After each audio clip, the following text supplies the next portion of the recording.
자, 고린도 교회에 이러한 영적인 열광주의가 팽배했어요. 한번 따라해 볼까요? 세 가지 문제점. 첫 번째 문제가 나와요. 첫 번째 문제는 분쟁 문제예요.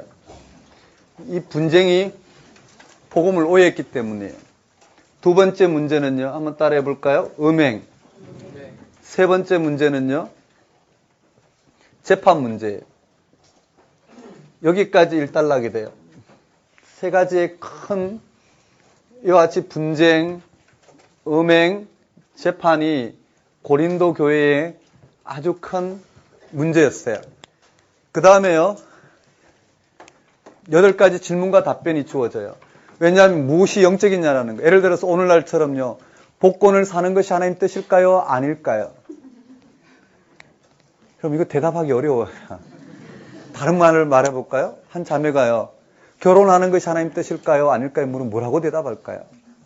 하든 말든 마음대로 해라. 뭐 그럴 수는 없는. 그걸 복음으로 예수 그리스도의 십자가의 죽음과 부활 생명을 통해서 풀어낼 수 있어야 된다는 거예요. 어떻게 풀어낼까? 바울은 풀어내고 있고 우리도 풀어낼 수 있어요. 그 첫 번째가요. 결혼 문제예요. 한번 따라해볼까요? 결혼. 두 번째 문제는요.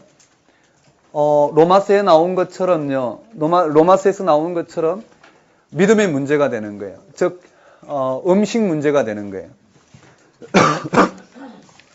한번 따라해 봅시다. 우상에 바친 제물. 우상에 바친 제물, 즉 음식 문제가 발생했어요.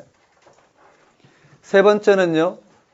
똑같은 부분에서 지금 영적인 이 원리를 실질적으로 여기다 드러내고 있어요. 실질적으로 이것을 적용시키고 있어요. 세 번째 보면은요. 사도의 권리를 가지고요. 한번 따라해볼까요? 사도의 권리. 사도의 권리를 가지고 이야기하고 있고요.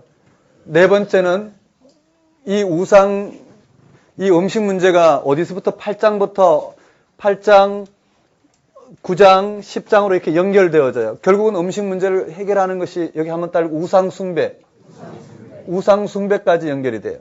사도의 권리는 이 음식 문제, 믿음이 강한 자, 약자. 한번 따라볼까요? 믿음이 강한 자, 약자. 이 약자 문제를 풀기 위해서 쭉 이야기하다가 사도의 권리를 가지고 적용시켜 놨고요.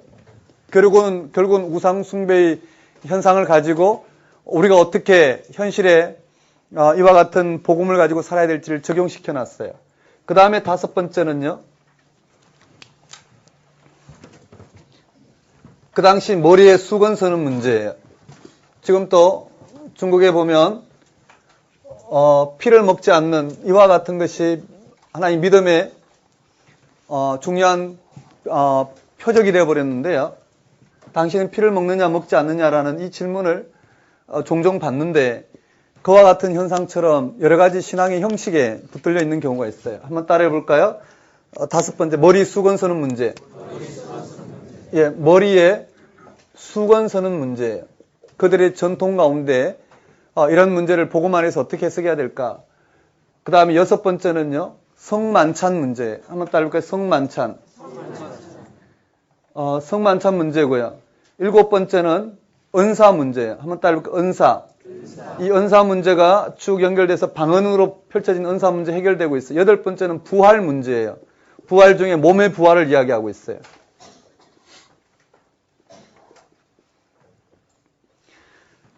우리도 이야기해요. 몸의 부활. 아까 로마서 8장에도 나와요. 몸의 부활까지 우리에게 이미 허락되었다라는 거예요. 근데 몸이 어떻게 부활하느냐라는 문제를 초대교회는 했겠죠. 죽어서 썩어진 몸이 어떻게 부활하느냐. 몸은 두 가지로 설명돼요. 몸은 두 가지예요. 사르크스와 소마예요. 다시 말씀드리면 사르크스는 우리의 생물학적인 몸이에요. 이것은 썩어져요. 근데 소마는 생물학적인 몸이 아니라 영과 이 몸의 형태로 하나님께서 우리를 비우신 창조의 흔적이에요. 우리의 몸에 재료들이 있을 거 아니에요. 맞나요? 우리가 흙으로 돌아갔지만 창조하신 하나님의 창조 흔적은 남아있단 말이에요. 우리의 이와 같은 사르크스 몸의 형태는 우리는 어떻게 해요? 이 자연이 변화하듯이 우리는 돌아가지만 하나님 우리를 지으신 원래 우리의 몸은 소마는 없으시지 않아요. 그 흔적들이 남아있단 말이에요. 이해되시죠? 영혼이 남아있는 것처럼 이 몸의 형태가 남아있어요. 그러면 하나님께서, 예수님께서 이 땅에 오셔서 모든 만물을 회복시킬 때 어떻게 그 소마가 새로운 변화를 통해서 애벌레가 나비가 되듯이 하나님 영적인 장막을 입고 새로워질 거란 말이에요. 그것이 우리는 뭔지는 몰라요. 애벌레가 나비의 모습을 상상할 수 없듯이요. 맞죠? 꽃이 피기 전에 봉우리가 어떤 잎사귀가 꽃의 모습이 될지 몰라요. 피어나니까 아는 것처럼요. 그것처럼 이 초대교회가 오해했던, 오늘 우리도 오해하고 있는 오늘 우리의 몸의 부활이 어떻게 될까? 몸은 썩어 없어진다고 했는데 없어지지 않아요. 모든 이 땅에 질량 보존의 법칙도 있고요. 물리적인 원리로도 없어지지 않아요. 맞죠? 단지 변화할 뿐이에요. 변화한 오늘 우리들이 그 흔적들이 소마라는 창조적 이 몸이 영혼과 함께 부활한다라는 거예요. 이와 같은 형태로 우리에게 주어졌다라는 것을 해명하고 있어요. 한번 봅시다. 한번 따라하겠습니다. 세 가지 문제. 분쟁, 음행, 재판. 자, 분쟁 문제를 해결하는데 어떻게 해결할까요? 자, 분쟁이 있다는 걸 들어요. 한번 따라해볼까요? 글로의 지편으로. 글로에라는 집사님이 글로에 그게 나와 있죠. 우리 아까 읽었던 부분이 나와요.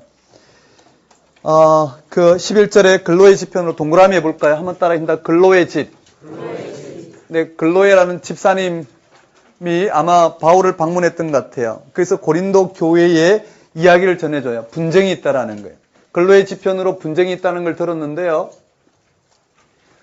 어떻게 파가 나눠졌느냐 하면은, 바개그파로 나눠졌어요. 한번 따라해볼까요? 바개그, 바울파, 아볼로파, 게바파, 그리스도파. 그들은 누가 더 신령하냐는 논쟁을 이 복음의 원리를 통해서 오직 성령께서 그들을 이와 같이 하나님의 능력으로 그리스도인이 되게 했는데도 불구하고 누가 복음을 전해주고 누가 세례를 줬느냐의 형식을 가지고 이야기하는 거예요. 이해되시나요? 오늘 우리로 말하면 누가 더 새벽 기도를 열심히 하느냐에 따라서 믿음의 분량을 이야기하는 것과 같을 수 있겠죠. 한번 따라해볼까요? 바개그파. 그런데 그 문제가 세례를 통해서 이 형식을 말하고 있어요. 세례는 형식을 말하고 있어요. 이해되시죠? 이와 같은 형식을 통해서 이 형식을 위해서 바울이 온 게 아니라는 거예요. 세례는 어떻게 성령께서 당신의 능력으로 이 복음되게 하셨단 말이에요. 그런데 세례는 하나의 통로인데 이 세례를 위해서 온 것이 아니라 나는 복음을 전하러 왔다라는 거예요. 그렇게 이야기하다가 바울은 세례를 준 적이 없는데 이야기하다가 세례를 준 적이 있거든요. 스데바나 집만 세례를 줬어요. 한번 따르고 스데바나. 네, 스데바나 집을 스데바나 돼 있죠? 16절에 스데바나 집 사람에게 세례를 베풀었고 그 외에는 다른 누구에도 세례를 베풀었는지 알지 못하노라. 별로 강조하지 않아요. 그래서 17절에 그리스도께서 나를 보내시면 세례를 베푸게 하려 하심이 아니요. 맞죠? 복음을 전하게 하시는 거예요. 여러분 이 말 이해되시나요? 세례를 베푼다라는 것은 이 땅에 뭐랄까요? 여러분 새벽 기도를 열심히 하십시오. 또는 11절을 열심히 하십시오. 교회 이와 같이 봉사하셔야 됩니다. 이것을 강조하기 위해서 우리가 세움받은 게 아니라 예수 그리스도의 십자가의 죽음과 부활 생명을 통해서 구원에 이르게 하고자 이 복음을 위해서 우리가 부름을 받았다라는 거예요. 이 말 이해되시죠? 다른 말로는 이 형식이 아니라 오직 복음을 위해서 부름을 받았다라는 거예요. 그래서 세례를 베풀게 하려 하심이 아니 오직 복음을 전하게 하려 하심이로되 말의 지혜를 하지 아니하고 말의 지혜가 아니에요. 오직 그리스도의 말의 지혜로 하지 아니함은 그리스도의 십자가가 헛되지 않게 하려 함이라. 말의 지혜, 즉 형식이 아니라 성령의 능력으로 이루어진 이 예수 그리스도의 십자가의 죽음과 부활 생명을 전함으로 말미암아 하나님의 능력으로 이루어진 이 복음의 능력을 전하고자 부름을 받았다라는 거. 한번 따라해볼까요? 스데바나. 자, 이 이야기를 하면서요, 뭘 제시하고 있냐면 복음을 제시하고 있어요. 복음이 뭔지를요. 한번 따라해볼까요? 십자가의 도. 이 분쟁 문제 해결책이에요. 한번 따라해볼까요? 분쟁 해결책. 분쟁 해결책은요, 누가 옳고 그름을 이야기하지 않아요. 이 땅에 옳고 그름의 문제는 다 상대적이에요. 맞죠? 옳고 그름의 문제는 상대적이고 좀 더 근원적인 문제를 지금 이야기하고 있어요. 한번 따라해 봅시다. 분쟁 해결책. 십자가의 도. 첫 번째는 이 십자가의 도를 가지고 이야기하고 있어요. 이 복음이에요, 복음. 우리가 설명했던 저 복음의 원리인데요. 십자가의 도를 가지고 이야기하고 있어요. 십자가의 도는 18절에 십자가의 도가 뭘까요? 그럼 동그라미 해볼까요? 십자가의 도.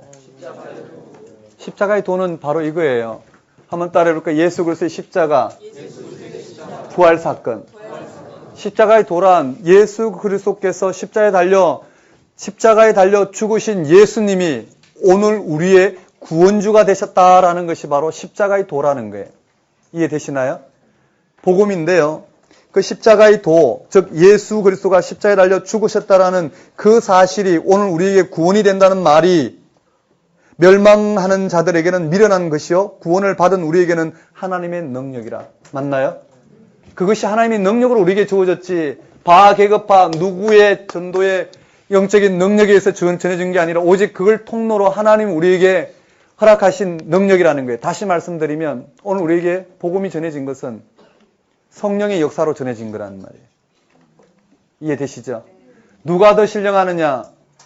이 땅에 그 누구도 통로이지 오직 성령의 역사하심으로 말미암아 우리가 구원에 이르게 되었다라는 걸 이야기하고 있어요.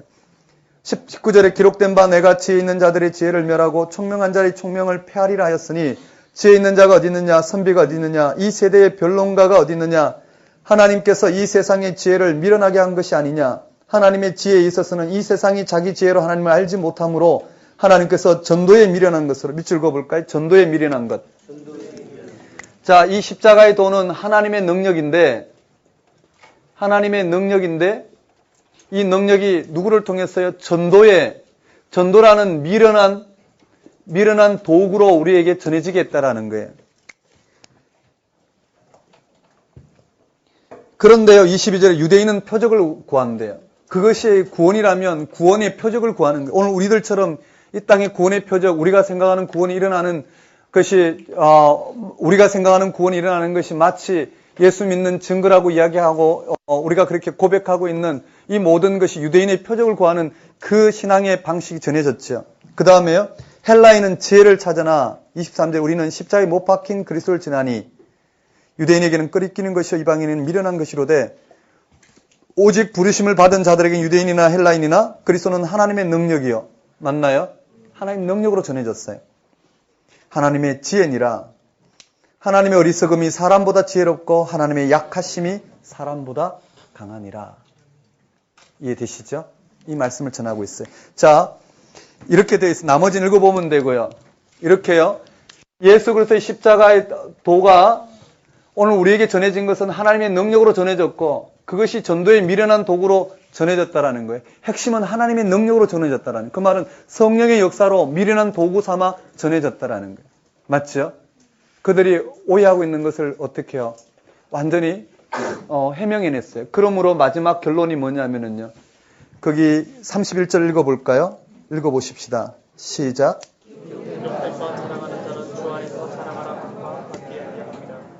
30절에 보면 너희는 하나님으로부터 나서 예수 그리스도 안에 있고 예수는 하나님부터 나와서 우리에게 지혜와 의로움과 거룩함과 구원함이 되셨으니 뭘까요? 하나님으로 말미암아 주어진 것이니 그럼 누구를 자랑해야 되나요? 한번 따라해 볼까요? 하나님만. 즉 다시요. 주만 자랑하라. 주 안에서 자랑하라는 건 주 안에서 무엇을 자랑하는 게 아니에요. 주만 자랑하라는 거예요. 정확한 번역은 한번 따라해 볼까요? 주만 자랑하라. 이해되시나요? 왜 주만 자랑해야 되는지 이 문제를 해결해 놨단 말이에요. 오늘 우리 교회 안의 갈등은 이 고린도전서를 보면요. 어떻게 풀어야 될지 영적 원리가 자세히 설명되어 있어요. 즉 악을 악으로 갚지 말고 선으로 갚으라는 말이 구체적으로 어떻게 적용되는지 잘 언급되어 있어요. 한번 따라해볼까요? 주만 자랑하라. 십자가의 도는 이렇게 언급되어 있어요. 그리고는요. 2장에서는요. 이 십자가의 도의 원리, 즉 십자가의 도는 누구를 통했어요? 아까 말씀드렸듯이 한번 따라하겠습니다. 성령의 역사로. 영의 일은 하나라고 그랬어요. 예수 그리스도의 십자가의 죽음과 부활 사건이 오늘 우리에게 믿어지게 하는 이것이 영적인 일이에요. 성령의 역사인데요. 그것이 2장에 다시 한번 십자가의 도의 원리를 영적인 일로 하나씩 설명해 놓고 있어요. 간단하게 한번 보면은요. 2장에 보면 내 말과 내 전도함이 설득력 있는 지혜의 말로 하지 아니하고 다만 성령의 나타나심과 능력으로 하여 그 4절에 동그라미 한번 해볼까요? 한번 따라하겠습니다. 성령의 나타나심과 능력으로. 그래서 하나님의 능력이 있게 하려 함이라 하나님의 능력을 풀어서 설명하고 있어요. 한번 따라해볼까요? 성령의 나타남과 능력으로.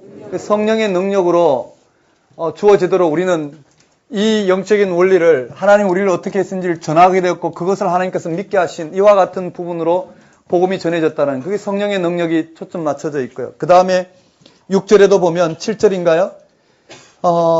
지혜를 이야기하고 있는데요. 오직 7절에 은밀한 가운데 있는 하나님의 지혜를 말하는 것으로 한번 따라해볼까요? 하나님의 지혜. 하나님의 지혜는요. 십자가의 능력이에요. 예수님이 우리를 위해서 십자가에 달려 죽으신 십자가의 능력을 이야기해요.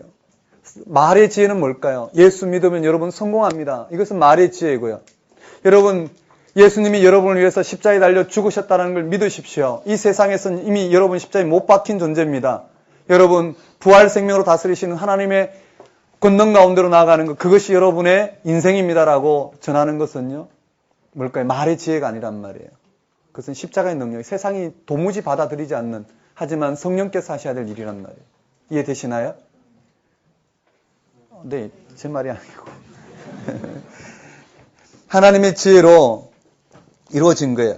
그것이 10절에 보면요. 동그라미 해볼까요? 한번 따라하겠습니다. 하나님이 성령으로 네, 성령으로 그 다음에 마지막 13절에 우리가 이것을 말하거니와 사람의 지혜가 가르친 말로 아니하고 오직 성령께서 가르친 것으로 하니 영적인 일은 영적인 것으로 분별하느니라. 한번 따라해볼까요? 성령. 이 끊임없이 여기서 성령께서 하셨다라고 이야기해요. 네, 베드로의 설교 또 바울의 설교가 총 합쳐서 한 23편 정도가 사도행전에 들어있는데요. 거기 보면 단 한 번도요 말의 지혜로 하지 않았어요. 여러분 예수를 믿으면 성공합니다. 예수를 믿으면 이와 같은 일이 납니다. 한 번도 그렇게 하지 않았어요. 뭘 드러내냐면 예수 그리스도의 십자가의 죽음과 부활 생명을 통해서 복음을 전했어요. 그것이 오고 오는 모든 세대의 가장 기쁜 소식이라는 걸 전했단 말이에요. 거기서 오늘 우리의 구원함이 있다는 걸 분명히 전했단 말이에요. 그것이 말의 지혜가 아니라 이 하나님의 지혜, 하나님의 능력으로 전했던 이 모든 부분들을 언급하고 있어요. 이해되셨나요? 이와 같은 부분으로 지금 십자가의 도의 원리를 조금 더 확대해서 여기서 설명하고 있고요. 그 다음에 여기 보면 뭐라고 되어 있느냐면은 한번 따라해 볼까요? 육신에 속한 자. 육에 속한 자. 우리말로는 잘 번역이 안 되는데 육에 속한 자가 나오고요. 그 다음 신령한 자 15절에 신령한 자가 나와요. 한번 따라해 볼까요? 신령한 자. 자, 거기에 육에 속한 사람은 성령의 하나님의 성령의 일들을 받지 아니하나니 이는 그들이 그에게는 어리석게 보이며 그는 그것들을 알 수도 없나니 그런 일들은 영적으로 분별되기 때문에 한번 따라해볼까요? 육에 속한 사람. 아직 예수 그리스도를 믿지 않는 자. 육에 속한 자예요. 아직 성령을 받지 못한 사람. 예수 그리스도를 믿지 못한 육에 속한 자에게는 이 모든 것이 어떻게 도무지 믿어질 수 없는 거예요. 맞죠? 그들에게 예수를 믿으면 성공합니다라는 말로 믿음을 줄 수 있는 것도 아니에요. 왜 예수 그리스도의 십자가의 죽음이 구원에 이르게 되는지를 도무지 알 수 없는 육에 속한 자. 하지만 신령한 자는 오늘 이 모든 십자가의 죽음과 부활 생명에 참여한 자예요. 그에게는요. 모든 것을 판단하나 자기는 아무에게도 판단을 받지 아니하느라 16절에 누가 주의 마음을 알아서 주를 가르치겠느냐. 그러나 우리가 그리스도의 마음을 가졌느니라. 이렇게 생각하고 표현하고 있고. 그 다음에 한번 따라해 볼까? 육에 속한 자. 신령한 자. 자, 고린도 교회가 누가 신령한 자를 논쟁 때문에 벌어진 일이에요. 에피소드죠. 거기에 바울은 다시 한번 고린도 교회를 뭐라고 이야기하냐면은 육에 속한 자는 아니지만 그렇다고 신령한 자에 속한 것도 아니에요. 예수를 알기는 아는데 어떻게 아나요? 예수를 믿고도 그 구원이 무엇인지를 깨닫지 못하는 그들을 뭐라고 이야기하냐면 3장 1절에 한번 따라해 볼까요? 육신에 속한 자. 여기에 육신에 속한 자라고 이야기하고 있어요. 육신에 속한 자인데요. 1절에 육신에 속한 자 곧 그리스도 안에서 어린아이를 대함과 같이 하노라. 육신에 속했대. 예수를 믿기는 믿는데 무엇이 영적인 것이 원리인지도 모르고 어떻게 해요?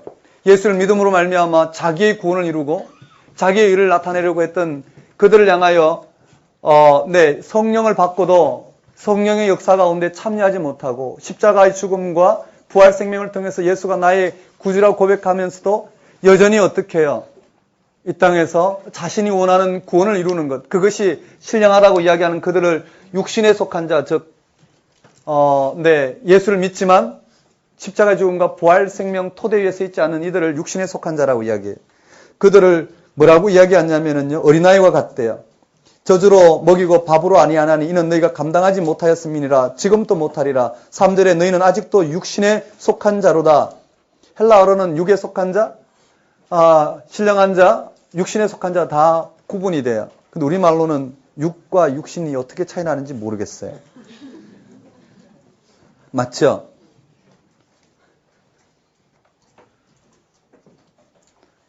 육신 똑같은 말이잖아요. 그렇죠? 그렇지만 이게 구분하려고 용어적인 차이를 둔 거는 맞아요. 거기에 보시면 너희 가운데 시기와 분쟁이 있으니 어찌 육에 속하여 사람을 따라 행함이 아니리요. 어떤 이는 말하되 나는 바울에게라, 다른 이는 나는 아볼로에게라 하니 너희가 육의 사람이 아니리요. 그런즉 아볼로는 무엇이며 바울은 무엇이냐? 그들은 주께서 각각 주신 대로 너희로 하여금 믿게 한 사역자들이니라. 이렇게 돼 있어요. 이해되시나요?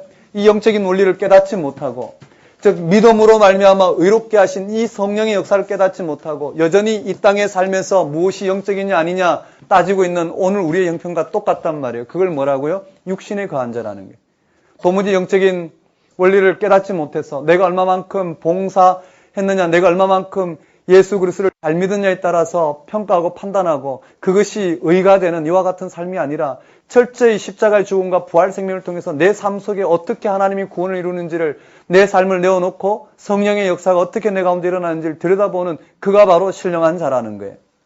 맞죠? 관심이 없으신가 보다. 그래서 이 문제를 풀어가는 두 번째 영적인 원리가요, 이렇게 되어 있어요. 십자가의 도에서 한번 따르니까 동역자. 우리는 동역자라는 거예요. 미련한, 전도의 미련한 도구로 사용된 우리는 동역자라는 거예요. 거기에요. 한번 따라볼까요? 바울은 심었고, 맞죠? 바울이 먼저 전했고요. 아볼로, 한번 따라볼까요? 아볼로가 물을 주었고요. 맞죠? 자라게 하시는 이는 하나님이시라는 거예요. 우리는 다만 전도의 미련한 도구가 뭘 해야 되는지를 드러내고요. 한번 따라볼까요? 너희는 밭이라. 너희는 하나님의 밭이래요. 고린도 교회 너희들은 하나님의 밭이래요. 이런 표현들을 써서 해결하고 있어요. 그것이 쭉 해결하고 있어요. 자, 그러고는요, 한번 따라볼까요? 너희는 성전이라. 하나님의 성령이 거하시는 하나님의 성전이라고 그랬어요. 성전 개념이었어요. 왜 그럴까요? 동역자들, 즉 하나님의 사역자들이 이해될 것은 성전에서 일하는 거잖아요. 오늘 또 예배당을 성전이라고 이야기하는 경우가 있는데 틀리기도 하고 맞아요. 거룩한 구별된 곳이라는 말에서 맞겠지만 그저 성전이라는 유대적 개념에서 본다면 틀린 말이에요. 우리는 예배당이라고 그래요. 맞죠? 우리는 모든 사람이 모이는 곳이 다 성전이에요. 하나님이 임재하시는 성전이라 이야기할 수 있어요. 성전이라 이야기할 수 있어요. 어떤 건물을 가리키는 게 아니죠. 한번 따라볼까요? 성전. 너희는 성전이라. 네, 하나님의 성전이라 그랬어요. 그리고 마지막에 뭐라고 이야기하냐면요, 21절에 그런즉 누구든지 사람을 자랑하지 말라. 한번 따라해볼까요? 사람을 자랑하지 말라. 위에서 주만 자랑하라. 이 부분에 한번 따라해볼까요? 사람을 자랑하지 말라. 밑줄 그어서 쭉 연결해 보면 되겠어요. 한번 따라해볼까요? 사람을 자랑하지 말라. 네, 사람을 자랑하지 말라. 만물이 다 너희 것입니다. 바울이나 아볼로나 22절에 개바나 세계나 생명이나 사망이나 지금 것이나 장래의 것이나 다 너희 것이요. 너희는 그리스도의 것이요. 그리스도는 하나님의 것이다. 한번 따라해볼까요? 너희는 그리스도의 것이다. 중요한 것은요, 여기에 너희가 누구일까요? 고린도 교회 너희는 누구 것이라고요? 그리스도의 것이라는 거예요. 되셨죠? 그리고 올라가요. 4장에 올라가면 동역자 개념으로 지금 두 번째 풀어내는 부분에 4장에 올라가면 고린도 교회 너희는 그리스도의 것이요. 우리는 뭘까요? 4장 1절에 사람이 마땅히 우리를 그리스도의 일꾼이요. 한번 따라해볼까요? 우리. 고린도 교인 성전이라 이야기하는 너희도 그리스도의 것이요. 그곳에서 일해야 될, 성전에서 일해야 될 우리도 뭔가요? 그리스도의 것이라는 거예요. 한번 따라해볼까요? 그리스도의 일꾼. 우리도 그리스도의 일꾼은 그리스도의 것이라는 거예요. 너희도 그리스도의 것이고 우리도 그리스도께 속했다란 말이에요. 이해되시나요? 우리를 믿음에 이르게 하신 것은 오직 하나님의 능력으로 오늘 이 땅에서 누가 신령하냐 신령하지 않느냐는 이 형식을 가지고 이야기한다면 오늘 우리도 예수 그리스도를 통해서 즉 성령의 역사로 우리는 하나님의 것이고 너희도 하나님의 것이라는 거예요. 다른 말로 너희도 그리스도의 것이요 우리도 그리스도의 것이라는 거예요. 너희도 십자가의 죽음과 부활 생명을 통해서 그리스도께 속했다면 우리도 그렇게 속했다라는 거예요. 그것이 우리도 그리스도의 일꾼이라는 거예요. 그러므로 어떻게 해요? 판단하지 말라는 거예요. 거기에 2절에 맡은 자에게 구할 것은 충성이라. 그리스도의 일꾼에게 구할 것은 충성이라는 거예요. 충성은 다른 말로 피스토스, 믿음이에요. 똑같은 말이죠. 믿음이라고 그랬어요. 그게 3절에 너희에게나 다른 사람에게나 판단받는 것이 내게는 매우 작은 일이라. 나도 나를 판단하지 않느니라. 판단하지 말라는 거예요. 우리는 어떠한 부분으로 서로 판단하는 관계가 아니라 우리는 그리스도의 것으로 그리스도가 우리를 판단한다는 거예요. 한번 따라해볼까요? 판단하지 말라. 판단하지 말라. 그게 4절에 나를 판단하실 이는 주시니라. 그러면서 쭉 언급이 되어 있어요.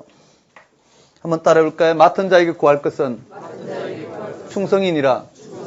판단하지 말라. 그리고 바울이 그리스도의 것이 돼서 그리스도의 것으로 살아간 삶을 언급하고 있어요. 그게 무엇이냐면은 한번 따라해볼까요? 고생담.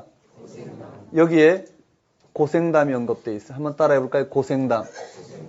바울이 고생담을 통해서 그가 그리스도의 것이 돼서 십자가의 죽음과 부활 생명 가운데 살아간 삶을 드러내고 있어요.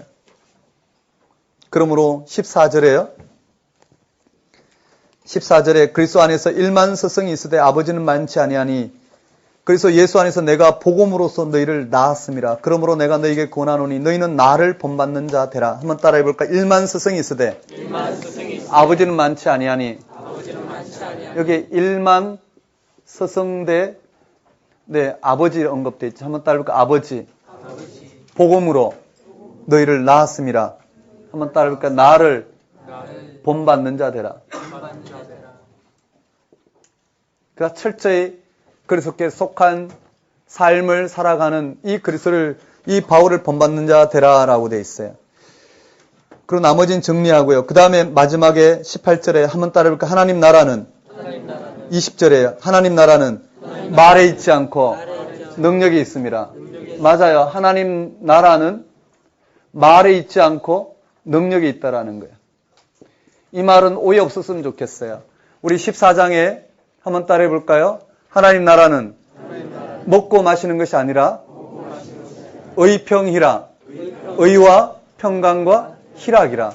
다시 말씀드리면 하나님 나라는 말에 있지 않다라는 거예요. 이 형식에 있지 않아요. 이해되시나요? 말에 있다라는 것은 이 땅에 무슨 삶을 이루지 않고 있지 않은 게 아니라 능력이 있다라는 거예요. 즉 성령의 역사하심으로 우리가 십자가의 죽음과 부활 생명을 통해서 우리가 역사하신 그 하나님의 능력에 놓여 있다라는 거예요. 누가 그것을 더 철저히 받아들이냐에 놓여 있다라는 거예요. 이 말 이해되시죠? 갈라디아서 가면 좀 더 분명히 드러날 거예요. 그 다음에 음행 문제 한번 따라해볼까요? 음행. 이 음행 문제가 바로 누룩을 통해서 설명하고 있어요. 재판 문제 한번 따라해볼까요? 재판. 성도의 권리. 성도의 권리를 통해서 설명하고 있고요. 뭔지 한번 보면 되고요. 그 결론이 한번 따라해볼까요? 누가 더 신령한가? 누가 더 신령한가? 고린도 교회에서의 누가 더 신령한가는 누가 더 이 땅에서 우리가 하나님께 속했으니까 이 땅의 삶에서 누가 더 자유롭게 사는가? 그것이 그들에게는 이 땅의 삶에서 누가 더 자유롭게 사느냐가 고린도 교회의 신령한 기준이 되었어요. 근데 바울은 신령한 것이 무엇인가를 다시 한번 설명해요. 십자가의 죽음과 부활 생명을 통해서 이들은요 영체에 속한 이들의 삶이 이 땅의 저들의 욕구대로 내 욕구대로 이와 같은 재판 문제와 음행 문제, 분쟁 문제에 드러난 것처럼 그들이 이 세상부터 자유롭지만 이 세상으로부터 자유롭다고 생각했지만 하나님으로부터의 자유를 생각하지 않았어요. 인간은 하나님부터 자유롭게 되는 거예요. 이해되시나요? 인간은 그 자체로 자유롭지 않고 벗어나는 것을 통해 자유로운 게 아니라 하나님부터 자유롭게 되는 거예요. 만일에 이 땅으로부터 벗어나는 것이 자유롭다면 불교의 해탈이나 이런 것들이 궁극적으로 우리의 구원이 되겠지만 우리는 하나님으로부터 자유가 이 세상으로부터의 구원을 말하는 거예요. 그러니까 이들은요, 이 땅에서 무엇이든 자유롭게 그들이 원하는 삶을 사는 것이, 그들이 원하는 구원을 이루는 것이 바로 뭐라고요? 신령하다고 생각했지만 바울은 그렇게 이야기하지 않아요. 다시 조명해줘요. 거기 한번 보실까요? 12절에 6장 12절 한번 읽어보십시다. 시작. 모든 것이 내게 가하나 다 유익한 것이 아니요 모든 것이 내게 가하나 내가 무엇이든지 얽매이지 아니하리라. 모든 것이 내게 가하나 다 유익한 것이 아니라는 거예요. 모든 것이 내게 다 가하나 무엇이든지 얽매이지 아니하리라. 얽매이지 않는다라는 거예요. 한번 따라하겠습니다. 모든 것이 가하나. 여기에 가하나. 모든 것이 가하나 유익한 것이 아니라는 거예요. 유익한 것이 아니고 모든 것이 가하나 무엇이든지 얽매이지 아니하리라. 음식은 배를 위하여 있고 배는 음식을 위하여 있으나 하나님은 이것저것 다 폐하시리라. 몸은 음란을 위해 있지 않고 오직 주를 위해 있으며 주는 몸을 위하여 거하시느니라. 이렇게 계시느니라 이렇게 돼 있어요. 한번 거기에 밑줄만 한번 그어보고 지나갈까요? 17절에요. 한번 따라하겠습니다. 주와 합한 자는 한 영이니라. 네, 모든 것이 가하나 유익하지 않다라고 이야기했고요. 주와 합한 자는 한 영이니라. 그러므로 뭘 이야기하냐면은요. 19절에 너희 몸은 너희가 하나님께로 받은 바 너희 가운데 계신 성령의 전인 줄 알지 못하느냐. 너희는 너희 자신 것이 아니니라. 값으로 사신 것이 되었으니 그런즉 너희 몸으로 하나님께 영광을 돌려라. 한번 따라하겠습니다. 너희 몸으로 하나님께 영광을 돌리라. 이 땅으로부터 자유롭게 된 오늘 우리들이 그 자유로 우리의 육체의 소욕, 우리가 원하는 그 구원을 이루기 위해서 살아가는 것이 아니라 하나님이 우리에게 허락하신 그 생명 방식을 향해서 살아가는 이와 같이 너희 몸으로 한번 따라해볼까요? 몸으로 하나님께 영광을 돌려라. 그것이 로마서에서 말하면 카리스마의 원리라고 할 수 있겠죠. 영광을 돌리는 것이 무엇인지 쭉 언급되어 있어요. 그것을 설명한다고 보면 돼요. 그 다음에 한번 따라해볼까요? 결혼 문제를 좀 읽어봐야 되겠지만은요. 첫 번째 결혼 문제는 무엇 때문에 생겼느냐면은요. 이 영적인 자유 때문에 생겼어요. 뭐랄까, 누가 더 신령한가, 그들이 영적인 오해를 했기 때문이에요. 무슨 말이냐면요. 예수 믿는 아내가 믿지 않는 남편과 어떻게 해야 될까? 그는요, 이미 예수를 믿음으로 말미암아 이 땅에서 이미 모든 법적인 효력이 상실됐다고 생각했어요. 그래서요, 그는 자유롭게 이혼을 하려고 그랬단 말이에요. 가정이 파괴가 되잖아요. 왜냐하면 예수 믿는 사람들이 어떻게 해요? 예수 그리스도 안에서 한 형제 자매라고 했으니 믿지 않는 사람과 같이 살 수 없는 노릇이었을 거예요. 그래서 첫 번째 결혼 문제가 대두된 것은 여기 결혼 문제 여러 가지 평면적으로 설명되었지만 첫 번째 문제는 예수 믿는 사람과 믿지 않는 사람과 같이 사는 이 부부 문제가 심각했단 말이에요. 그들은 그렇게 이혼을 하려고 했고요. 그런 문제를 통해서 세상부터 자유로워지려고 했어요. 바울은 그렇게 이야기하지 않았어요. 뭐라고 이야기하냐면요. 이런 문제를 이혼하지 말고 그대로 지내라. 혹 그가 너를 통해서 구원에 이르게 될지 어떻게 아느냐. 구태여 이혼하지 말고 이 문제를 가지고요. 또 재혼 문제도 이야기하고 있고 결혼 문제, 처녀의 결혼 문제도 이야기하고 있고 많은 문제를 이야기하고 있어요. 그 핵심은 이런 영적인 원리에서 설명해 나가는데요. 나중에 시간 있을 때 좀 보기로 하고요. 한번 따라해볼까요? 임박한. 종말. 바울은 그 당시에 예수님께서 금방 오신다고 생각했기 때문에 이 임박한 종말 사상에 의해서 이 문제를 하나씩 영적으로 풀어가고 있어요. 한번 따라해볼까요? 음식 문제. 강한 자, 약자. 예, 음식 문제, 강자, 약자를 이야기하고 있고 이 문제를 해결하기 위해서는 이 음식 문제를 가지고 믿음이 강하냐 약하냐라는 것은 이 형식은 중요하지 않다라는 거예요. 우리는 그리스도 안에서 모든 게 다 어떻게 해요? 이미 자유로워졌고 이미 우리는 믿음으로 이 땅 안에 있는 어떤 것도 부정하냐 정결하냐 이런 문제가 이미 극복이 되었다라는 거. 하지만 믿음이 강한 자는 약자를 위해서, 그렇죠? 약자가 이 본질에서 걸려 넘어지지 않도록 믿음이 강한 자는 덕을 세우기 위해서 양보하라고 이야기해요. 이해되시나요? 그 일을 자신이 이와 같이 사역을 하는 사도의 권리 문제로, 자신이 왜 이와 같이 자비랑으로 선교하고, 자신이 왜 이와 같은 선교 정신으로, 왜 이와 같은 복음 운동을 하는지, 이와 같은 방식으로 하는지, 그는 모든 것부터 자유롭지만 자기 몸을 쳐서 복음에 걸려 넘어지지 않도록, 가난 믿음이 약한 자가 복음에 걸려 넘어지지 않도록 자기 몸을 쳐서 이와 같이 하나님께 복종하는 삶을 산다라는 걸 통해서 권리를 이야기하고 있어요. 그리고 마지막으로 믿음이 약한 자에게 강한 자가 아무 음식이나 먹는다면 약자에게는 그것이 우상 숭배로 비춰질 것이라는 거예요. 이 말 이해되시나요? 그래서 그 우상 숭배 이야기를 다루고 있어요. 그 다음에 한번 따라해 볼까요? 머리에 수건 서는 문제. 이 문제도요. 머리에 수건 서는 문제는 성경에 기록된 바도 없고 그것이 왜 유익한지도 모르겠다라는 거예요. 하지만 이런 부차적인 문제 때문에 본질적인 교회 공동체가 흔들리는 것은 어떻게 해요? 용납할 수 없는 거예요. 그러니까 있는 그대로 지내라는 거예요. 이 부차적인 문제가 복음의 본질을 건드리지 않는 한 그냥 어떻게 해요? 너희들이 하던 대로 그냥 지내라.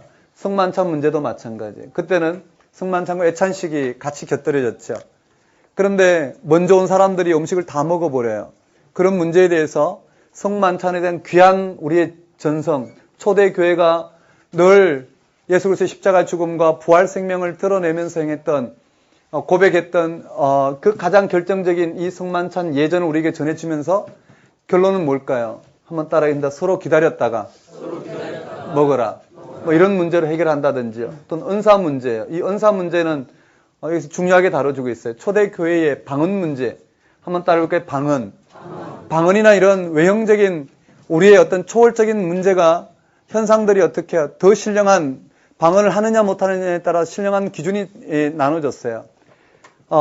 오직 믿음으로 말미암아 의롭게 되는 이 지평 가운데서 우리가 의로와 신령한 즉 영적인 존재가 되는 것인데요. 그들은 방언 문제 갖고 이야기했어요. 그래서 뭐라고 이야기하냐면요. 한번 따라해 볼까요? 모든 은사는 성령으로부터. 오직 모든 은사는 성령으로부터 주어지는데 그 종류는 은사 종류는 다양하다라는 거예요. 그게 한번 따라해 볼까요? 모든 은사는 우리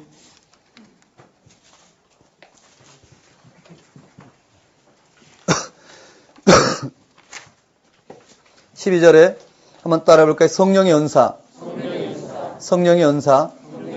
네, 모든 은사는요, 성령께서 주신 것이라고 언급하고 있어요. 거기에 우리 1절부터 7절까지 읽어보면 두 가지가 또 드러나는데요. 형제들아 신령한 것에 대하여 나는 너희가 알지 못하기를 원하지 아니하노니 너희도 알거니와 너희가 이방인으로 있을 때에 말 못하는 우상에게로 끄는 그대로 끌려갔느니라. 그러므로 내가 너희에게 알리노니 하나님의 영으로 만하는 자는 누구든지 예수를 저주할 자라 하지 아니하고 또 성령으로 아니하고는 누구든지 예수를 주시라 할 수 없느니라. 맞죠? 오늘 우리는 성령으로 말미암아 예수를 주라고 고백하는 우리들이에요. 맞죠? 그것은 성령께서 우리에게 허락하신 은혜란 말이에요. 은혜인데 그런 은혜인 오늘 우리들에게 은혜를 받은 카리스 인생 가운데 은사 카리스마를 허락했어요. 4절에 카리스마는 여러 가지나 성령은 같고 직분은 여러 가지나 주는 같으며 또 사역은 여러 가지나 모든 것을 모든 사람 가운데서 이루시는 하나님은 같으니 각 사람에게 성령을 나타내시면 유익하게 하려 하심이라. 이 말 이해되시나요? 뭔가요? 우리에게 결정적인 것은 카리스란 말이에요. 여기에 참여하는 게 결정적이고 이 땅 안에 벌어지고 있는 이러한 성령으로 말미암아 오늘 우리가 예수를 주라 고백하고 하나님을 고백하라 하는 이와 같은 은혜의 가운데에서 이 땅을 살아가는 카리스마의 삶은 다양하단 말이에요. 이해되시죠? 이 땅 안에 살아가고 있는 이 영적인 부분에 이 땅의 삶을 유익하기 위해서 우리에게 주어진 은사는 다양하다라는 거예요. 그래서 은사로 누가 더 신령하냐 아니냐를 평가할 수 없다라는 거예요. 거기에 한번 따라해 볼까요? 은사는 성령으로 말미암고, 네, 은사는 여러 가지나 성령 같다. 성령으로부터 이 은사가 주어졌어요. 한번 따라해볼까요? 성령으로부터. 그런데 이 은사의 종류가 언급되어 있어요. 은사의 종류가 언급되어 있는데 그 은사를 한번 이야기해 보면은요. 한번 따라해볼까요? 지지 및 병능예 영방통. 여기에 지지 및 병능예 영방통.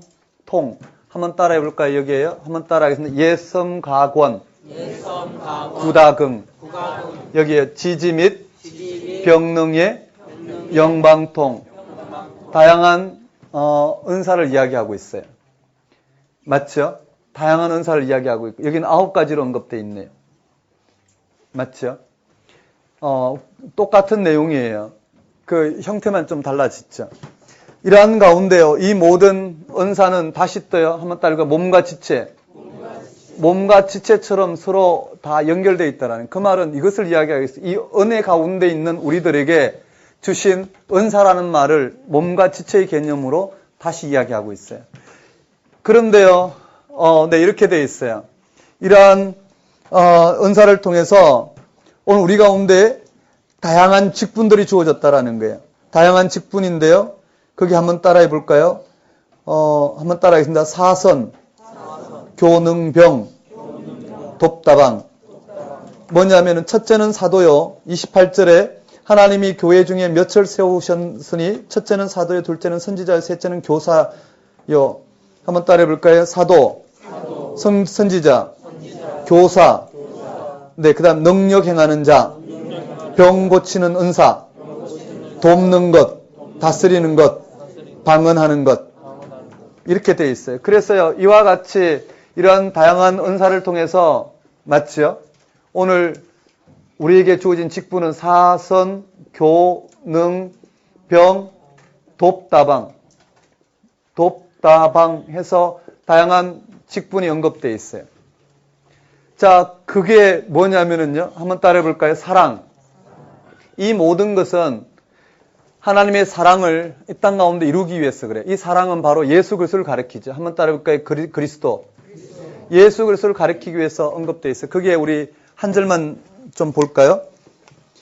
1절에 내가 사랑의 방언과 천사의 말을 할지라도 사랑이 없으면 소리나는 구리와 울리는 꽹과리가 되고 내가 연하는 능력이 있어 모든 비밀과 모든 지식을 알고 또 산을 옮길 만한 모든 믿음이 있을지라도 사랑이 없으면 내가 아무것도 아니요. 내가 내게 있는 모든 것으로 구제하고 또 몸을 불살에게 내어줄지라도 사랑이 없으면 내게 아무 유익이 없느니라. 이 사랑은 뭘까요? 여기를 말해요. 신앙의 본질을 이야기하고 있어요. 한번 따라해 볼까요? 예수 그리스도의 십자가의 죽음과 부활. 이해되시나요? 그걸 통해서 우리에게 주어진 이 하나님의 생명이 없으면, 여기에 참여하는 게 없으면 세상에 행하는 모든 이와 같은 어떻게 카리스마, 오늘 우리에게 우리가 생각하는 그 구원은 다 어떻게 울리는 꽹과리 같고 아무 소용이 없다라는 거예요. 결국은 어떻게 해요? 이것이 가장 영적이라는 걸 이야기하고 있어요. 이것이 영적이냐 아니냐가 이것이 가장 영적인 걸 이야기하며 이 영적인 것을 이루기 위해서 하나님께 우리에게 허락하신 삶이 바로 카리스마요. 그 카리스마의 삶이 오늘 이야기했던 남을 돕는 것, 다스리는 것, 이 모든 봉사하는 것 또는 방언을 통해서 방언을 통해서 하나님 이 땅 가운데 성령이 기도하게 하시는 그 일에 동참하는 것, 모든 것이 다 유익할 수 있다라는 거예요. 그러니까 결국은 영적인 건 이쪽에 있다라는 거예요. 한번 따라해 봅시다. 여기에 한번 따라하겠습니다. 성령. 은사는 성령으로부터. 은사의 종류, 지지 및 병능예, 영방통. 이 모든 것은 이와 같은 직분의 형태로 드러나지만 그 결과는 뭘까? 이 사랑을 이루기 위해서 그렇다라는 거예요. 이해되시나요? 그러고 난 다음 지금 은사를 다루고 있어요. 그 은사 중에서 방언이 가장 큰 문제였는데 그래서 이제 방언 문제로 가요. 한번 따라해볼까요? 방언과 예언. 방언과 예언 문제로 가요. 거기에서요. 방언과 예언 문제를 방언을 다루기 위해서 다시 또 예언 문제를 가져왔어요. 그게 핵심은요.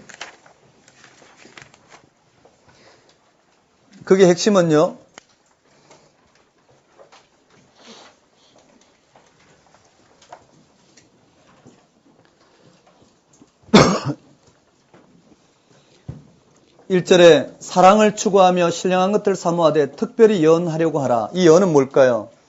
그 사랑과 신령한 것이 무엇인지를 설명하는 설교와 같은 형태를 예언이라 그래요. 이해되시나요? 1절 한번 읽어보십시다. 읽어봅시다. 시작.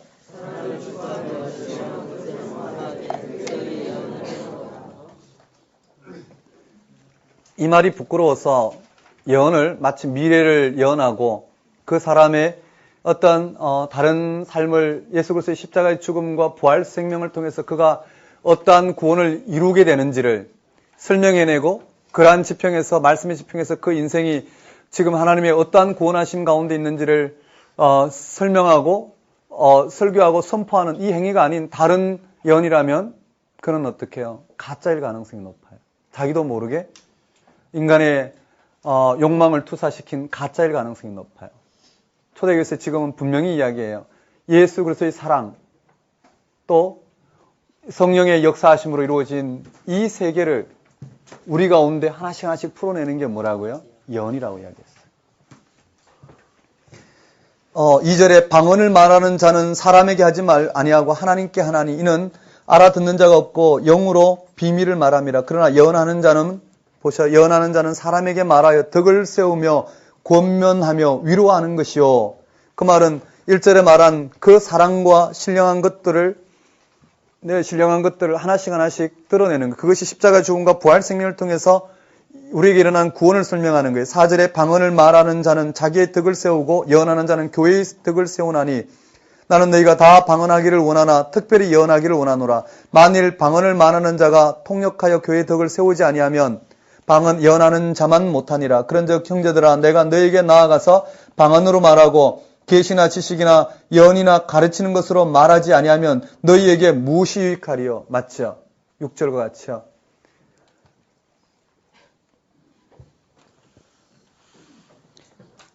네.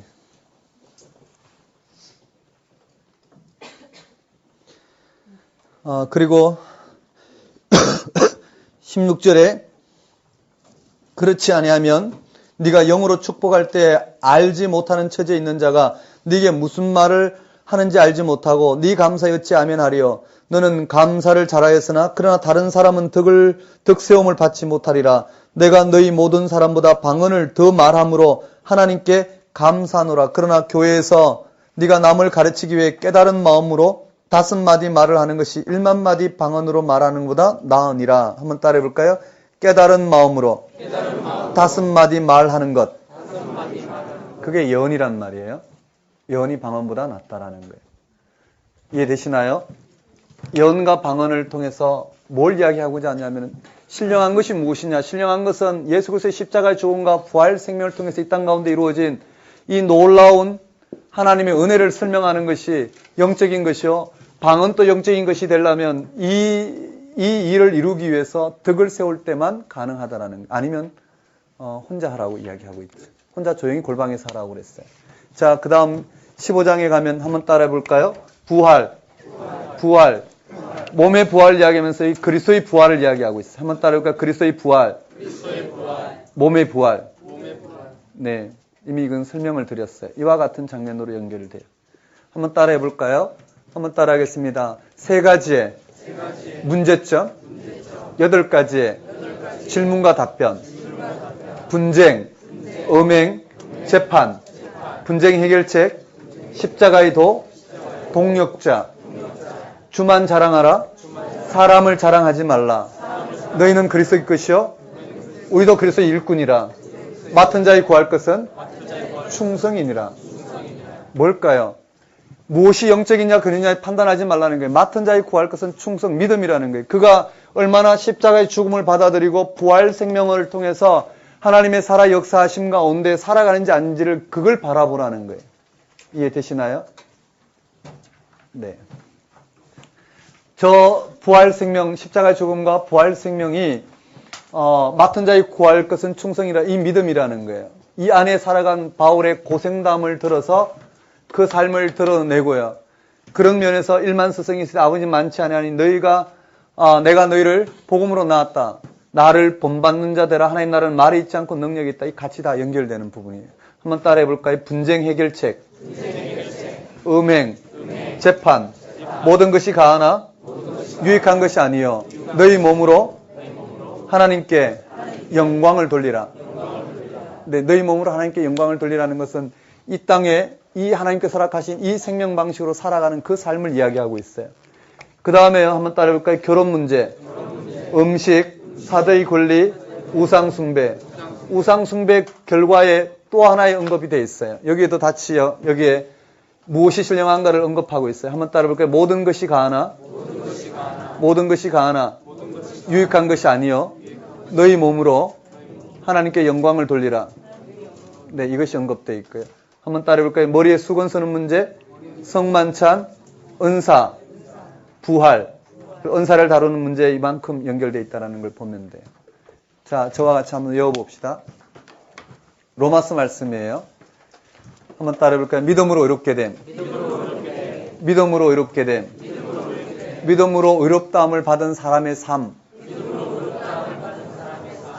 네. 그 다음 이스라엘의 구원 문제. 이스라엘의 구원 문제. 그리고 이 믿음으로 의롭게 되는 이 삶을 적용시켜 놨단 말이에요. 용어로요. 그래서 이 하나하나 단어에 저게 다 배어 있단 말이에요. 그래서 로마서의 12장 이후에 이 말씀을 해석하려면 1장부터 8장까지 저 내용이 완전히 담겨와서 설명이 돼야 돼요. 그렇지 않으면 또다시 어떻게 해요? 복음이 율법으로 전락해버린단 말이에요. 이 말 이해되시나요? 다시요. 우리가 에베소서 말씀으로 가면 앞에 교리가 언급되고 뒤에는 윤리가 나와요. 이런 적용 권면이 앞에 언급되는 이런 복음의 원리를 가지고 설명하지 않으면 어떻게 분리가 되어버리면 하나의 율법으로 전락해버려요. 복음을 율법으로 선포하는 경우가 되어버리죠. 한번 따라해볼까요? 윤리. 너희 몸으로 산제물로 드려라. 영적 예배니라. 카리스마와 카리스마. 그 다음에 선으로 언급하여 권세에 굴복하라. 사랑은 율법의 완성이니라. 육신의 일을 도모하지 말라. 육신의 일을 도모하지 말라. 네. 그 다음에요. 한번 따라해 볼까요? 형제를 판단하지 말라. 선과 덕을 세우라. 네, 이와 같은 부분으로요. 그 다음에요. 언급된 부분 한번 따라해 볼까요? 이방인을 위한 일꾼. 로마 방문 계획. 네, 이 정도로 정리하면 당겨오리라 생각해요. 한번 따라해 봅시다. 고린도전서. 분쟁. 해결책. 십자가의 도. 동력자. 음행. 재판. 분쟁. 음행. 재판. 그 다음에요. 8가지. 질문과 답변.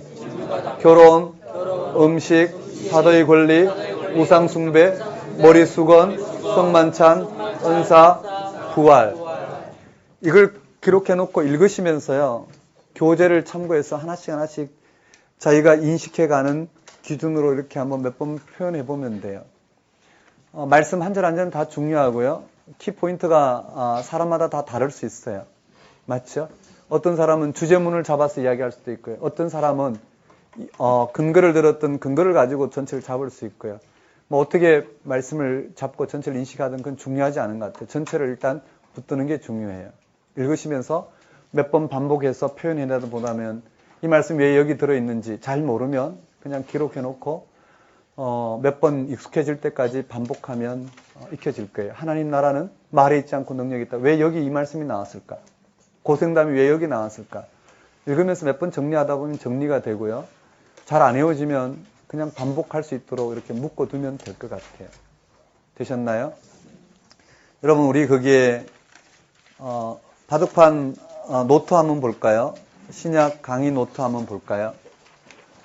노트에 보면 옆에 문제집이 나와 있죠. 맞나요? 자, 한번 죄송합니다. 제가 쭉 한번 읽어볼게요. 문제를 기출문제 한번 쭉 읽어볼게요. 설명한 것에서 기출문제는 여러분들이 추가해서 넣으라고 흐름을 일단 잡았어요. 거기다가 이게 기출이다 아니다. 기출문제 보면서 여러분이 판단하면 그게 더 공부가 되겠죠. 자, 로마서 7장의 주제는 뭘까요? 율법부터의 자유예요. 구조가 떠올라야 돼요. 그 다음에 아담 그리스도 유형론은요. 5장에 죽음으로부터의 자유에 언급되어 있죠. 아브라함의 믿음을 다룬 장은요? 내가 복음을 부끄러워하지 않으니 이 복음은 모든 믿는 자의 구원을 주시는 하나님의 능력이 됨이라. 어디 나오나요? 1장에요. 16절에 나오죠. 율법에 의해 하나님의 의가 나타났으니 율법과 선지자들에게 증거를 받은 것이라. 어디에 나오나요? 3장의 의의 계시에 나와요. 율법과 성령의 법을 다룬 장은요?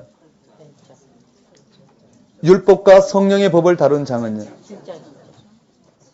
애매하죠. 8장이기도 하고 7장이기도 하고요. 율법의 자유를 다룬 장은요? 그 다음 생명의 성령의 법이 죄와 사망의 법에서 해방시킨 걸 다루고 있는 것은요? 8장. 네, 여기는 문제가 애매하지만은요. 풀어봤어요. 그 다음에 이스라엘의 구원 문제를 다룬 장은요? 9, 10, 11. 로마서에서 바울의 최종 선교 목적지는요? 어디로 가기 위해서 예루살렘을 갔다가 로마로 간다고 그랬나요? 스바나. 마지막에 나왔어요. 하나님 나라는 삐리리가 아니요 오직 성령 안에서 의평이라. 뭔가요? 먹고 마시는 것이 아니라. 몇 장 몇 절인가요? 14장? 17절? 몇 절인가요? 17절 맞나요? 로마서의 대필자는요? 뒤에 정리 안 했지만 더디오예요. 왜 더디오였을까요? 좀 더디었어요. 더디오가 됐어요. 로마서 4장에서 믿음의 인물로 언급된 사람은요? 아브라함과 그리스도 대비장은요? 5장. 권세에 대해 복종을 말하는 장은요? 13장. 내가 그리스도 이름을 부르는 곳에는 복음을 전하지 않기로 힘썼노니. 어디예요? 15장에 이방인 이해되시나요? 15장이었어요. 16장 아니에요. 16장은 네. 믿음으로 조차 하지 아니하는 모든 것이 죄라. 어디 나오나요? 믿음으로 조차 하지 않은 모든 것이 죄라. 어디 나오나요? 맞아요. 왜 그럴까요? 형제를 판단하는 문제에서 맞죠? 믿음으로 조차 행하지 않은. 믿음은 뭘까? 예수께서 십자가의 죽음과 부활 생명 가운데 거하지 않는 모든 것은 죄라는 거예요. 이 땅에 어떠한 것도 그 자체로 하나님 뜻이 될 수 없다라는 거예요. 성령 안에서의 자유가 언급된 장은요? 몇 장요? 8장. 하나님의 의의 계시가 나타난 장은요? 3장. 로마서에서 감람나무 비유가 나오는 장은요? 안 다뤘지만 보면 되고요.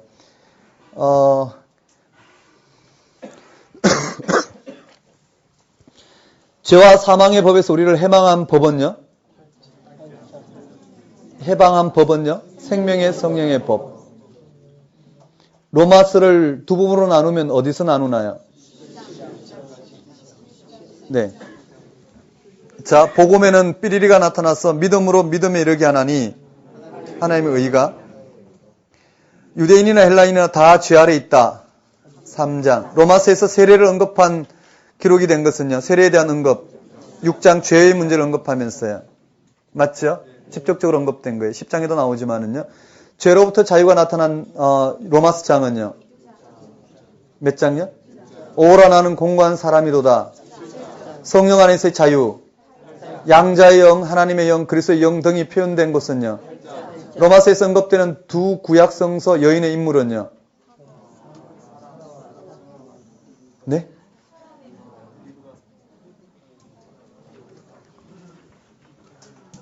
어디 나오나요? 여인의 인물이에요. 네, 찾아봅시다. 또 로마서에서 토기장의 비유는요. 9장에 나오는데요. 이건 이스라엘 구원 문제를 다루는 부분이에요. 그래서는 모든 믿는 자에게 의를 이루기 위하여 삐리리 되시니라. 네? 율법에? 그 다음 네. 너희 몸을 거룩한 산제사로 드려라. 악에게 지지 말고 선으로 악을 이겨라. 사랑은 율법의 완성이니라. 13장. 네. 아시아에서 처음으로 그리스도인이 된 사람은요. 33명의 사람들 중에서 에베네도가 나와요. 나중에 다뤄볼 거예요. 바울이 문화를 하면서 가장 많은 사람의 이름을 언급한 서신은요. 로마서 16장. 로마서의 중심 용어는요. 하나님의 의. 복음 또는 믿음으로 이롭게 됨, 이신칭의, 그게 중심 용어가 되겠지. 되셨습니까? 그런 식으로 해서 내용을 좀 구체적으로 이렇게 빚어보시면 될 것 같고요. 그 다음에 한번 봅시다. 고린도전서 1장에서 고린도전서 1장에서 파당 외에 다루어진 주제는요. 십자가의 도. 그 파당 외에 다루어진 주제, 이게 바꿨어요. 고린도 교회의 파당 문제를 해결하기 위한 해결책은요. 1장에 나타난 것은 12장은 무슨 장인가요? 은사를 해결하는 거. 13장은 무슨 장이요? 15장은요? 11장은요? 또요? 네, 그렇게 물으면 이야기할 수 있어야 되겠죠. 바울의 성만찬 전성은 몇 장에 나오나요?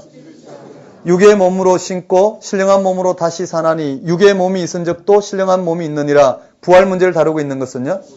15장이에요. 고린도전서 1장 18절에서 32절은 무슨 내용일까요? 십자가의 도예요. 저게 이방인이 죄 다루면 안 돼요. 저건 로마스 문제. 고린도전서 7장 1절에서 16절까지 내용은 무슨 내용일까요? 결혼 문제 내용이죠. 구체적으로 뭔지 보면 돼요. 어떻게 절까지 기억할까? 대충 나눠보면 잡혀요. 그 다음에요. 바울이 고린도 교인을 육신에 속한 자라 한 까닭은요. 육신에 속한 자. 까닭은요. 분쟁이 있어서 그렇죠. 이해되시나요? 분쟁 문제를 다루기 위해서 그랬어요. 바울이 고린도 서신에서 예수님의 의견과 자기 의견을 분명히 구분하여 교훈한 문제는요. 결혼 문제예요. 내가 보기에, 이건 주의 말씀이라 내가 생각하기에 이렇게 다뤄놨어요. 그 다음에 세례를 이스라엘의 홍해를 걷는 사실에 비유하여 말한 것은요. 몇 장이요? 10장에 언급되어 있어요. 바울이 고린도 교회에 말한 더 큰 은사는요. 사랑이에요. 고린도전서에서 그리스도를 둘째 아담으로 표시한 장은요. 15장이 부활 문제 다루면서 언급되어 있죠. 그 다음 나 바울은 친필로 너에게 문안하노니 만일 누구든지 주를 사랑하지 아니하면 저주를 받을지어다. 주께서 임하시느니라. 마라나타는 16장에 언급되어 있어요. 안 다뤘지만요. 내용을 가지고 보시면 돼요. 자, 그 다음에요. 고린도전서의 부활장은요. 성만찬장. 우상 제물에 대해서 말하고 있는 장은요. 우상 숭배에 대해서 말하고 있는 장은요. 사도의 권리에 대해서 말하고 있는 장은요. 분쟁 문제를 전해준 자는요. 글로에. 맞죠? 글로에 지편으로 했어요. 고린도전서 1장에 나타난 분파는요. 바개그. 하나님 나라는 말에 있지 않고 오직 능력에 있음이라. 몇 장이요? 4장에. 옛 언약과 새 언약의 대비가 나오는 고린도 후서는 내비 누구야?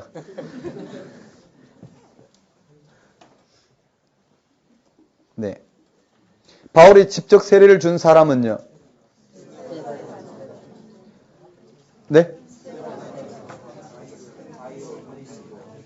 네, 빠뜨렸군요. 가이오, 크리스보, 스테바나. 네, 십자가의 도가 멸망하는 자에게는 미련한 것이요 구원을 얻는 우리에게는 삐리리라. 하나님의 능력이라. 어디 나오죠? 1장에. 이 세상이 자기 지혜로 하나님을 알지 못하는 거로 하나님께서 삐리리에 미련한 것으로 믿는 자들을 구원하시기를 기뻐하셨도다. 전도이죠. 너희는 하나님께로 나서 그리스도 예수 안에 있고 예수는 하나님께로 나와서 우리에게 지혜와 의로움과 거룩함과 구속함이 되셨으니 어디 나오나요? 네? 1장에 나오죠. 주만 자랑하라 바로 앞에 나오죠. 30절에 나와요. 너희 믿음이 사람의 지혜에 있지 아니하고 다만 삐리리에 있게 하려 하였노라. 하나님의 지혜에 있게 하려 하였노라. 바울이 너희는 하나님 밭이 하나님의 집이라고 말한 교회는요. 고린도 교회 몇 장이에요? 3장. 음행하는 자는 삐리리의 죄를 범하느니라. 몇 장에 나오죠? 음행하는 자, 음행 몇 장에 나오나요? 그게 나온 내용인가요? 6장 내용 아닌가요?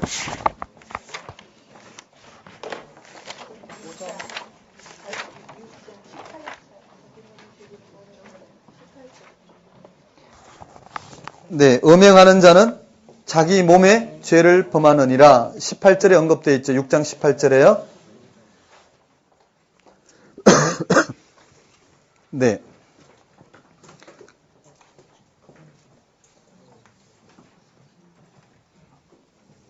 주합한 자는 한 영이니라. 어디에 나오죠? 6장이에요. 음행을 피하고 하나님께 영광을 돌리라. 6장. 맞죠? 네. 네, 나머지는 마지막에 보면 될 것 같아요. 이와 같이 기본 문제들을 몇 번 반복해서 내용을 정리하고 익혀주고, 그러면 어떤 형식의 문제가 나올지도 알고, 근데 문제 자체는 중요하지 않아요. 문제를 아무리 푸셔도요, 커트라인선 넘어가기는 힘들어요. 그러니까 뭔가 폭넓게 이 내용을 바탕으로 점점 내용 전체를 인식하는 게 결정적이지 않을까 생각해요. 되셨나요? 네, 10분 쉬겠습니다.